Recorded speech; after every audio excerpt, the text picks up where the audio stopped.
pagi Pak David. Pagi Pak.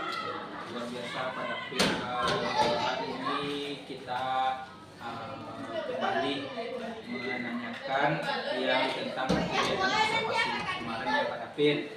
Baik Pak David, sebelumnya saya tanya dulu Pak David, bagaimana hari ini perasaan Pak David? Ya, jujur Pak, untuk sekarang mungkin perasaan saya senang bisa ketemu dan bisa situasi dengan Bapak, karena mungkin banyak hal yang ingin saya bahas dengan Bapak. Luar biasa ya Pak David. Alhamdulillah senang bertemu dengan kami ya Pak David, terutama ada Ibu PP kita ya, Ibu Reni SPD ya, sebagai PP, saya sebagai calon PGP ya Pak David.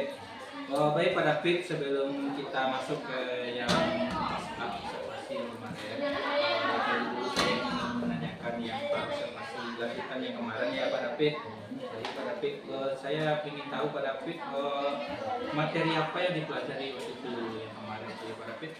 Untuk yang materi kemarin Pak, Ya. materi yang saya pelajari mungkin sesuai dengan perangkat yang saya dapat, yaitu di sana dimana saya mempelajari terkait tentang aturan remaja yang nikah. Saya mengambil rujukannya itu dari undang-undang,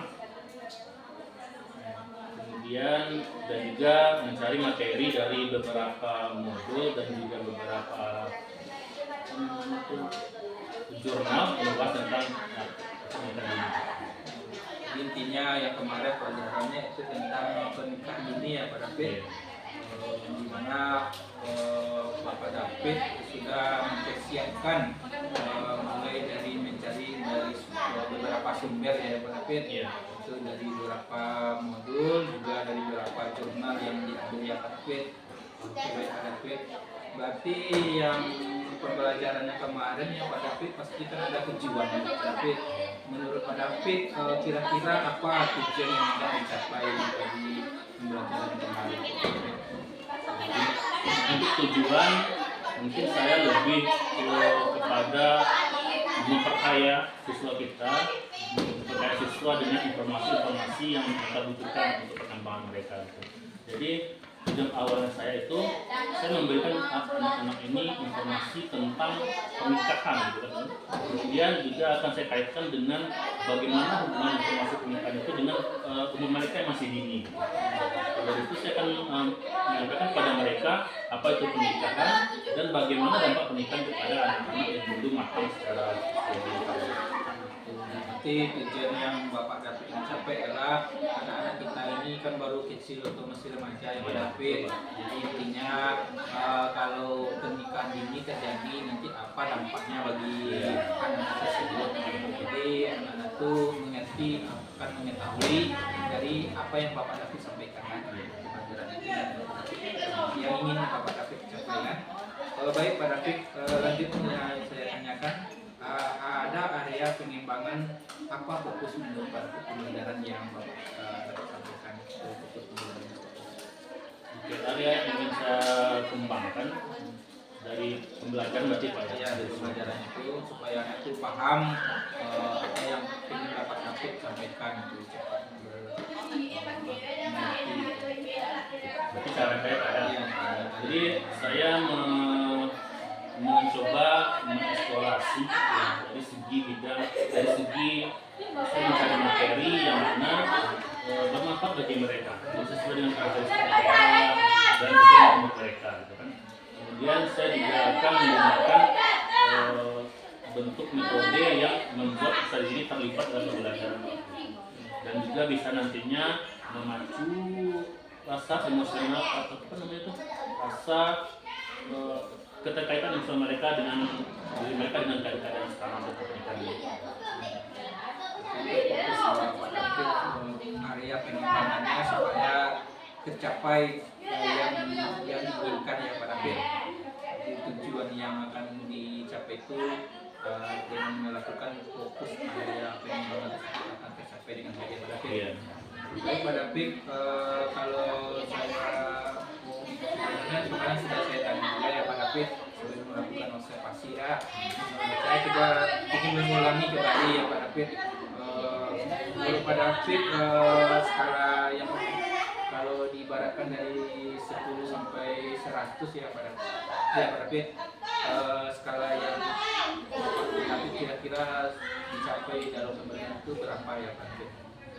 Waktu itu saya memberi target 70 sampai 60 sampai 70 dulu. 60 sampai 70 berarti sebelum melakukan proses pembelajaran yang dilakukan ya Pak David.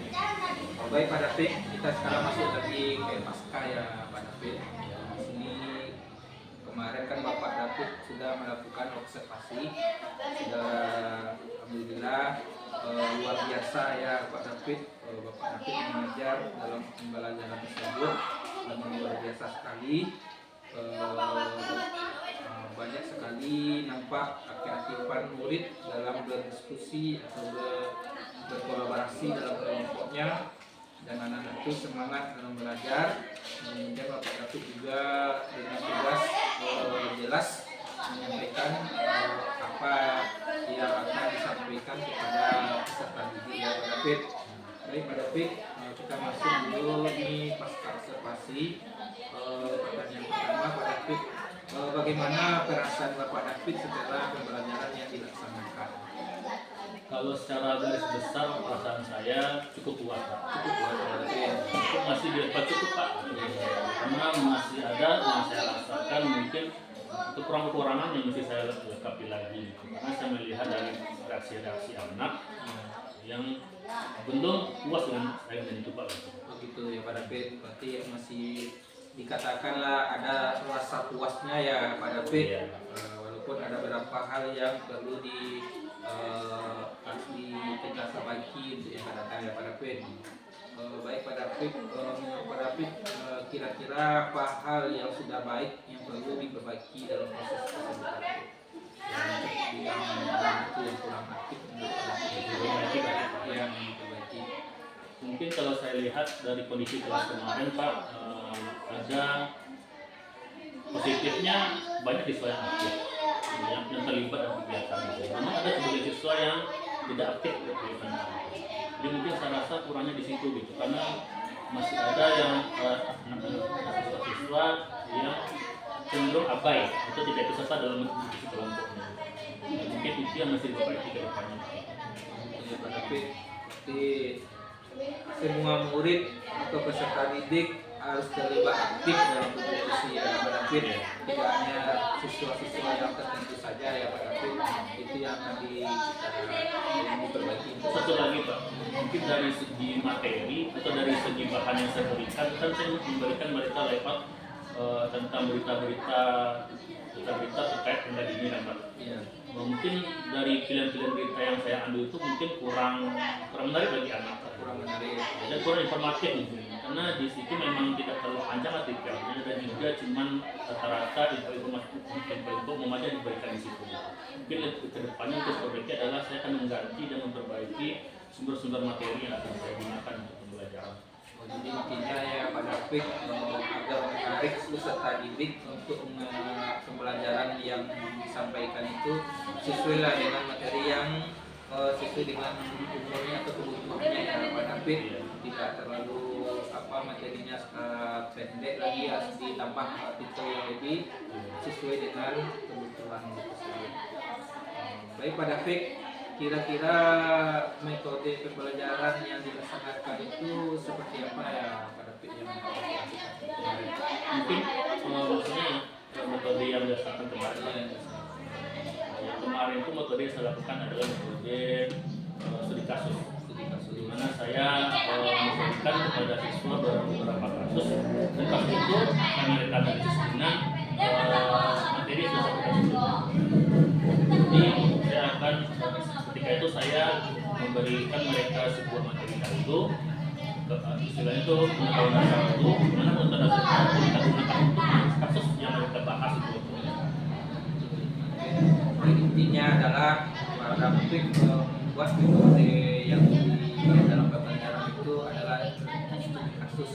Bagaimana peserta didik itu bisa memecahkan yang Bapak David realisasikan kasus yang dibuat ya. Jadi disitulah terjadilah pembelajaran David, sebenarnya nanti perjanjian yang dicapai itu pelajaran itu tercapai nanti ya Pak David. Intinya istilahnya nanti terlibat semuanya dalam berdiskusi informasi ya Pak David. Baik Pak David, menurut Pak David strategi pembelajaran yang harus dilaksanakan proses pembelajaran itu apakah supaya peserta itu menarik atau Menurut saya pertama yaitu sesuai dengan langkah-langkah BK untuk menentukan materi, BK harus melakukan diskusi. Jadi materi yang kita buat itu harus sesuai dengan kebutuhan siswa. Karena itu sebelum saya membuat PP, saya sudah melakukan asesmen dan memunculkan bahwasanya ini butuh pemasukan ini, butuh informasi tentang pernikahan dini. Karena dari mereka dari asesmen itu mereka kurang paham tentang kesehatan reproduksi segala macamnya. Kemudian setelah materi yang sudah saya buat,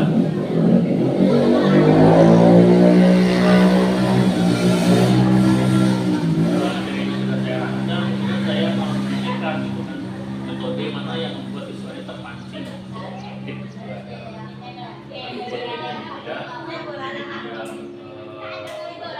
buat, dan dengan ide yang dan juga berita-berita yang ada di internet. intinya sebenarnya Pak David supaya pembelajaran ini menarik atau bisa diterima dengan maksimal bagi peserta didik, strateginya yang Pak David lakukan adalah ada butuh persiapan yang lebih matang dulu ya Pak David, kemudian merancang model-model pembelajaran dengan mengambil beberapa media ya Pak David. Baik Pak David, kemudian yang saya tanyakan adalah apa rencana Pak David tindak lanjut setelah Bapak David saya Lanjut mungkin ada dua hal. Yang pertama tentu tidak lanjut terkait dengan pembelajaran kebutuhan. Pertama seperti saya bilang tadi, misalnya saya akan memperkaya materi dan juga kasus-kasus yang mungkin lebih mudah kepada siswa. Jadi saya akan lebih memperkaya di situ. Kemudian dari segi keduanya mungkin saya akan berbagi dengan teman-teman karena memang sedikit sekali guru BK yang berani Pak mengambil metode pembelajaran seperti ini. Karena untuk menganalisis kasus guru BK harus mempersiapkan juga banyak persiapannya Pak, gitu. Persiapan dari segi ketajaman materinya yang akan kita gunakan untuk menganalisis kasus atau dan juga dari segi pemilihan kasusnya Pak, gitu. Jadi mungkin saya akan berbagi pada teman-teman yang lain, mungkin dari guru BK juga atau guru pelajaran lain untuk memperlihatkan bahwasanya ini asik lah gitu, bahas belajar ini dengan kasus-kasusnya juga diusahakan. Anak pun juga lebih baik, anak lebih connect dengan kehidupan sehari-hari Pak.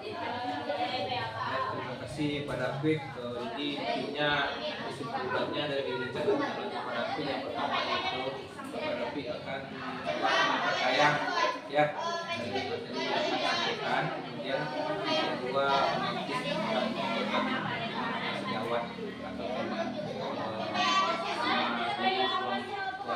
di lingkungan sekolah ini ya Pak David. Baik Pak David, mungkin itu cukup dulu wawancara saya sama Pak David. Terima kasih atas waktunya. Terima kasih dengan ikhlas Pak David sebagai observasi Pak David, dan menjadi tambahan bagi diri saya terutama untuk meningkatkan pembelajaran dan juga bagi Pak David dan juga bagi teman-teman. Oke Pak David, terima kasih atas waktunya. Assalamualaikum warahmatullahi wabarakatuh.